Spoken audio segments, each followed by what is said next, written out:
E agora, você acompanha pela Rádio Rio de Janeiro o programa Estudo das Obras de André Luiz.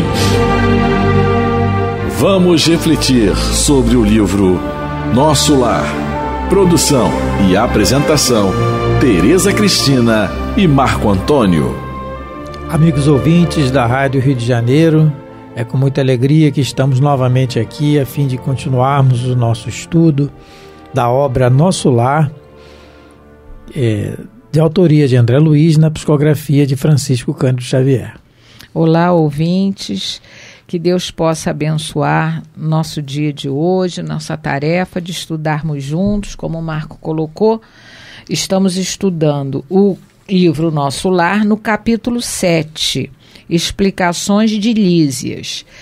No último programa, nós comentamos e falamos sobre o André Luiz na condição de aprendiz novo de certos conceitos que, infelizmente, enquanto encarnado, ele nunca parou para pensar.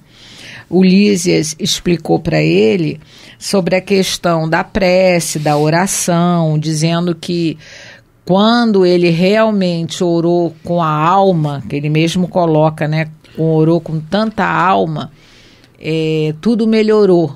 Ele conseguiu ver o amigo espiritual, né, o ministro Clarencio, que estava ali perto dele. E quando compreendeu, né, que tudo no universo pertence a Deus. Isso. Aí foi isso que nós estamos vendo, né?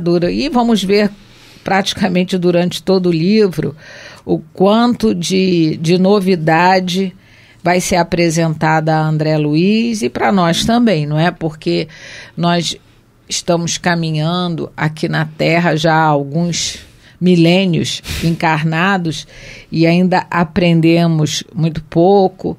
E agora que nós realmente estamos interessados em melhorar o nosso conhecimento acerca do mundo espiritual. Então, hoje, nós vamos começar a leitura no 16º parágrafo do capítulo 7. Porque ele também, o Lísias falou com o André Luiz sobre a mãe dele, que ele ficou preocupado, porque por que ninguém veio recebê-lo da família quando ele desencarnou? E aí o Lísias vai começar a explicar a ele o motivo dele não ter sido recebido pela própria mãe ou pelo pai. Com o tempo ele vai saber até o motivo pelo qual o pai não pôde recepcioná-lo. Anteriormente nós já comentamos, mas vamos comentar de novo, claro, sobre a parentela espiritual e a parentela carnal, as afinidades, né? E a questão de que nem todo mundo, quando desencarna, vai encontrar seus entes familiares imediatamente, como é o caso do André Luiz. Ficou os anos no umbral, mas ainda não tinha encontrado a mãe, nem por isso a mãe deixou de procurar, de lembrar dele, sempre orando por ele, né? Então vamos começar. 16º parágrafo. E o André Luiz pergunta ao Lísias: "E aonde está a minha mãe?" exclamei por fim. "Se me é permitido, quero vê-la, abraçá-la, ajoelhar-me a seus pés." E aí o Lísias vai responder para ele: "Não vive em nosso lar", esclareceu Lísias. "Habita esferas mais altas, onde trabalha não somente por você", né? Então, nesse sentido, Tereza, nesse raciocínio que ele fala, onde está minha mãe? E aí, se me é permitido, quero vê-la. São duas situações aí que nós temos que observar. Primeiro é onde está a minha mãe, a pergunta dele, né? E aí nós falamos novamente dos reencontros no mundo espiritual. Há reencontros, claro que sempre há, mas nem sempre há aquilo que desejamos. É bom que a gente já se eduque nesse sentido, né? Porque pode ser minha alma afim, minha alma gêmea, pode ser meu querido, meu amor, mas às vezes não está no meu nível evolutivo, eu não estou no dele. Então isso diferencia. Isso aí é crucial para o reencontro, não é? Então, um pode estar encarnado. Isso, o outro pode desencarnado, né? A gente pode observar, por exemplo, vamos dar um exemplo. Na Revista Espírita de fevereiro de 1861, Allan Kardec coloca uma comunicação do espírito, comentando uma comunicação de um espírito chamado Georges. Muito interessante. E nessa comunicação, Kardec observa o seguinte: é de fevereiro de 1861. Pode, pois, acontecer que dois seres que se amaram não troquem sinais de reconhecimento, que nem mesmo possam ver-se e se falar, caso seja uma punição para um deles. Por outro lado, como os espíritos se reúnem conforme a ordem hierárquica, dois seres que se amaram na Terra podem pertencer a ordens muito diferentes e justamente por isso encontrar-se separados, até que o menos adiantado alcance o grau do outro. Essa privação pode ser, assim, uma consequência da expiação e das provas terrestres. Compete a nós agir de modo a não merecê-la. Então, o que vai definir o nosso reencontro, é claro, porque, como a Teresa comentou, pode estar um encarnado e um desencarnado. São tarefas que devemos cumprir no plano material e no plano espiritual. Mas o que vai definir ou não o nosso reencontro é a afinidade, não é? O Divaldo, Teresa, eu estava escutando a palestra do Divaldo, e agora estão postando as palestras mais antigas do Divaldo, né? No YouTube, gente, é muito bom. Quer dizer, sempre é muito bom a palestra do Divaldo, mas as mais antigas ele estava com mais saúde e falava, né? Aquele entusiasmo, né? Então ele conta assim, era um casal, e ela era estudante de música e ele professor, e ela era de uma família tradicional, e a família impediu o romance dos dois, mandou a menina estudar na Europa. Resumidamente é isso. Ela foi estudar, ele descobriu onde ela estava estudando, ele foi atrás dela, começaram um romance e resolveram que iam ficar juntos. Voltaram para o Brasil, só que a família negou. E não, numa época que ainda tinha essa situação ainda, né? De impedir um casamento de alguém. Tal. Então foi aquilo, resumindo. Os dois, ela se matou e ele também. O Divaldo um dia foi no enterro de um conhecido no cemitério aqui no Rio de Janeiro. E aí ele vai no enterro de um conhecido, e aí tudo bem, ele, pela mediunidade ele ouve e vê, ainda mais no cemitério, né? Né? Imagina.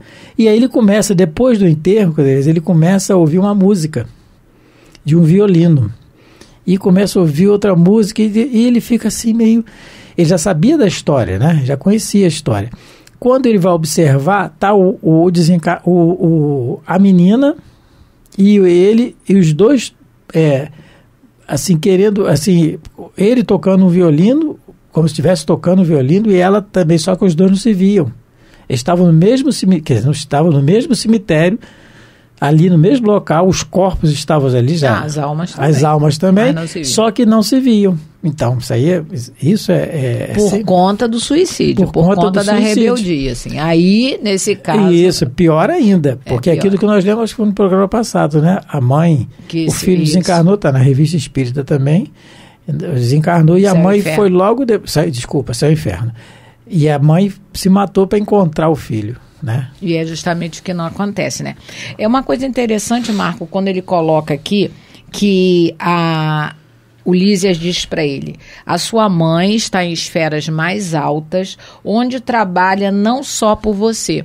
E aí a gente lembra do livro Renúncia, quando a Alcione, ela quer vir ajudar a sua alma gêmea, e ela não, para ela vir ajudá-lo, ela também tem que ajudar a um grupo grande. Ela está preocupada também com esse grupo grande, porque é uma característica dos espíritos evoluídos. Eles não ficam só preocupados com os seus, da sua parentela espiritual ou corporal. Eles já entendem que todos somos filhos de Deus, somos irmãos. Então, eles já não conseguem mais fazer uma coisa só para aqueles mais chegados. Eles já têm uma amplitude de sentimento muito grande para com todos que eles são afins. E aí é como Jesus age conosco. Como Jesus é um espírito puro, para nós para ele, todos nós somos seus irmãos, e ele cuida de nós da mesma maneira de que cuida de um espírito encarnado ainda muito destrambelhado, muito cruel, criminoso mesmo, como cuida de um santo, vamos dizer assim, daquele espírito encarnado que já cumpre as leis de Deus. Então, isso é uma característica de um espírito evoluído. E aí, no Livro dos Espíritos também, na pergunta 495, que Allan Kardec vai conversar sobre os anjos de guarda, sobre os amigos espirituais, tem uma mensagem que é do Espírito, acho que São Luís, que ele responde a pergunta e faz um comentário.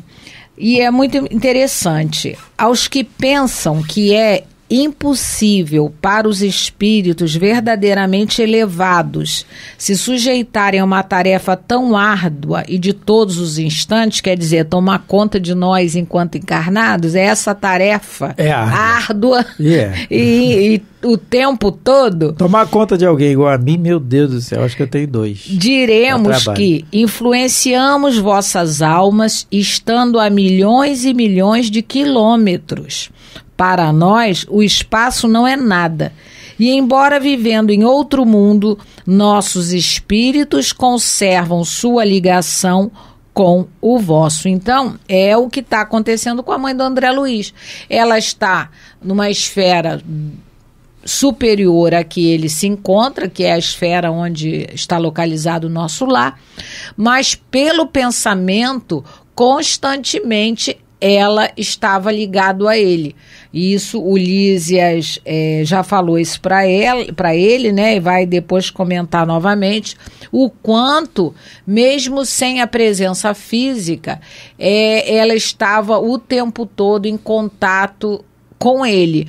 E isso, para nós, né, para nós enquanto encarnados, deve ser realmente um consolo, porque mesmo a gente estando sozinho fisicamente, a gente tem a certeza que espiritualmente nós temos uma ligação profunda com esses espíritos superiores que nos guardam, que nos protegem, que todos nós temos um espírito que nos acompanha desde a encarnação no planeta até a desencarnação e depois ainda continuam nos ajudando. Então, a doutrina dos anjos guardiães, como diz Allan Kardec, é uma doutrina tão consoladora, porque aí a gente percebe que a orfandade real não existe. Não existe. Na Terra, ninguém é órfão. Você pode ser órfão de pai e mãe encarnados, não é? Claro, isso existe. Mas de amigo espiritual, do irmão que é Jesus, nosso irmão maior, e de nosso Pai que é Deus, ninguém está desprovido desse amparo. E, né, Tereza, que nós sempre frisamos isso aqui, e vamos continuar fazendo, que nós repensemos sempre alguma tomada de atitude mais drástica perante os problemas da vida, não é? Porque não há só o suicídio direto, aquele que você, né, quer tirar a sua vida imediatamente, mas há aquele indireto, em que você se sente abandonado, em que você se sente desprestigiado, não é? Largado, ninguém quer a sua companhia. Então, é verificar onde está o problema e lutar para resolver. É como a Tereza falou, e nunca esquecendo que não estamos sozinhos. Temos sempre a companhia de um amigo espiritual, de um bom espírito que está velando por nós, mas que não vai resolver os nossos problemas. Quem resolve os nossos problemas somos nós. Eles ajudam, né? Eles apontam a lição de caminho, Jesus, né? como os espíritos até, o Emmanuel tem algumas páginas perante isso, com relação a isso, é a lição de Jesus no exemplo do Cirineu ajudando a carregar a sua cruz. Ali foi um exemplo, é claro, Jesus permitiu. Todo o ato da vida de Jesus, qualquer um, foi planejado, estudado por ele. Então, aquela ajuda de Cirineu a ajudar a carregar o madeiro infamante da cruz é um símbolo, mas quem teve que levar a cruz até lá foi ele. Não é? Então a ajuda sempre nós vamos ter.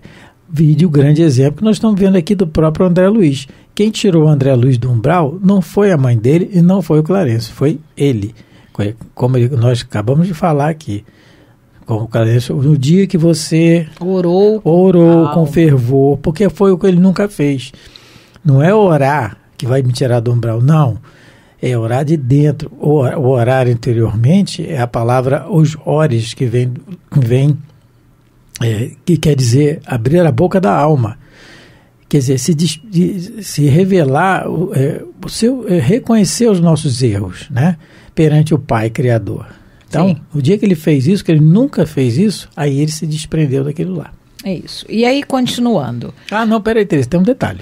Qual é o detalhe? Aqui importante. Então, vamos lá nos detalhes, porque o livro tem detalhes. Você lê o livro uma vez, a obra André Luiz, você lê o livro uma vez, lê duas, parece que você não leu ainda. Mas eu não tinha visto isso aqui, mas tem aqui. Qual é o detalhe? Ele fala assim, se me é permitido, quero vê-la. Então, tem um detalhe, se me é permitido. Isso, ele não diz, eu quero vê-la agora. Não, porque pode. Então, ele está se educando, ele está sendo obediente. Como dizia a Clarinha, filha do Marco Aurélio, ela era pequena, ela fala assim, eu sou bidoente. Ele está sendo bidoente, está sendo obediente. Se me é permitido, quero ver. Então existe aqui, no Evangelho segundo o Espiritismo, no capítulo 9, no seu capítulo 9, ele diz assim, a obediência e a resignação, não é? Ele diz assim, a doutrina de Jesus ensina em todos os seus pontos a obediência e a resignação, duas virtudes companheiras da doçura e muito ativas, se bem os homens erradamente as confundam com a negação do sentimento e da vontade.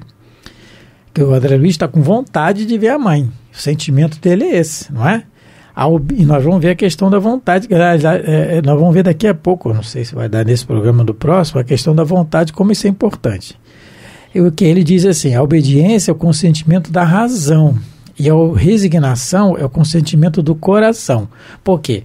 Ele está querendo ver, mas se não fosse possível ainda, né? Aí ele teria que treinar o quê? E como não vai ser, ele não vai ver agora. Ele vai treinar a resignação, que é o consentimento do coração. Mas eu quero, mas eu não posso. Então, uma coisa tem que estar aliada à outra. E uma opinião minha, em particular, é que uma das maiores virtudes do André Luiz é a obediência. Ele já está começando a aprender que aqueles superiores a ele, em nosso lar, quando falam para o bem dele. É como nós, né? Muitas das vezes o pai e mãe ensina, mas a nossa rebeldia às vezes não deixa com que a gente os obedeça, quer dizer, acate as suas sugestões nesse sentido. E aí é quando a gente vê, deu com os burros na água, como se diz. Ele não.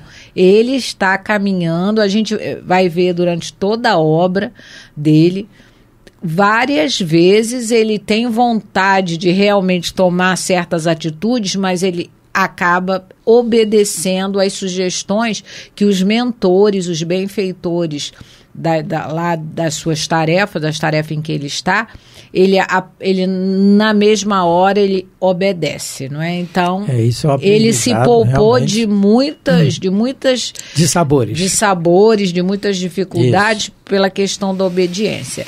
E nós estamos aqui encarnados no planeta Terra, não é por outro motivo, simplesmente pela desobediência às leis de Deus. A gente já conhece essa lei desde as épocas remotas de Moisés encarnado, quando ele trouxe e escreveu, né, através da sua mediunidade, os 10 mandamentos. Então a gente conhece as leis de Deus há no mínimo 3.000 e poucos anos. Só para acrescentar um pouquinho, no mínimo nesse planeta. Sim, né? Nesse planeta. Provavelmente, nós que já somos bem inteligentes, é outro estudo, né?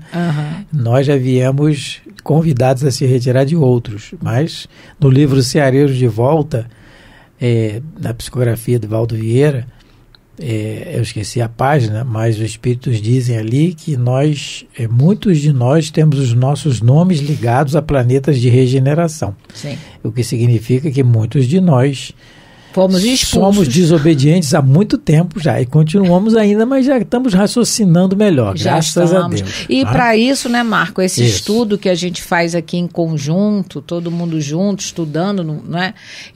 Com certeza, os que nos ouvem também estão aproveitados, estão treinando a virtude da paciência. A paciência em nos ouvir. Então, nós estamos renovando os nossos conceitos, não é? Começando porque os nossos testemunhos, as nossas provas, elas vão se apresentar para todos, com certeza. Todos nós temos lições que deixamos de fazer em outras vidas, ou até nessa mesmo. Então, elas vão se apresentar de novo, porque o que Deus quer com isso é a nossa evolução, é que a gente melhore como ser humano. Então, quando a gente faz esse estudo coletivo junto, aqui no caso, através da rádio, é para que a gente vá se acostumando, vá se impregnando de novos conceitos.